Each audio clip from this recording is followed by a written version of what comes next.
সবাই টাকা চায় কিন্তু খুব কম মানুষ পাওয়ার চায়। একই তো ব্যাপার হয়ে গেল না, টাকাই তো পাওয়ার, পাওয়ারই তো টাকা, এমনটা না? টাকা হচ্ছে তাসের ঘরের মতো, যেটা আজ আছে কাল নেই। কিন্তু পাওয়ার হচ্ছে কংক্রিট দিয়ে বানানো সেই ঘরের মতো, যেটা বছরের পর বছর দাঁড়িয়ে থাকে।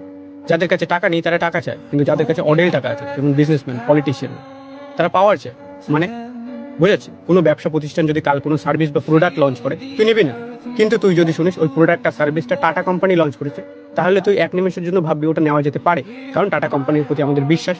ঠিক এভাবে বড় বড় বিজনেসম্যানের মুখের কথায় না লাখ টাকা কোটি টাকার ট্রানজাকশন হয়, কারণ সবাই তাকে বিশ্বাস করে, সেই বিশ্বাসের জায়গাটা বানিয়েছে। এভাবেই যত পলিটিশিয়ানরা আছে না, ভোটের সময় এসেই মানুষকে সব থেকে বেশি প্রতিশ্রুতি দেয়। কেন? কারণ যাতে মানুষের প্রতি তার একটা বিশ্বাস বজায় থাকে, কারণ বিশ্বাস গেল তো তার চেয়ারও গেল। আর দিন দিন মানুষ এত ছ্যাজলা হয়ে যাচ্ছে না, ট্রাস্ট জিনিসটাও ততই এক্সপেন্সিভ হয়ে যাচ্ছে, ততই আরো দামি হয়ে যাচ্ছে। তো এই জিনিসটা ভেবে দেখ, মানুষের কাছে যখন কিছুই থাকে না, কিন্তু যখন নিজের প্রতি বিশ্বাস থাকে, সে কোথা দিয়ে কোথায় চলে যায়। ট্রাস্টের থেকে পাওয়ারফুল না আজ পর্যন্ত কিছু তৈরি হয়েছে, না কোনোদিন।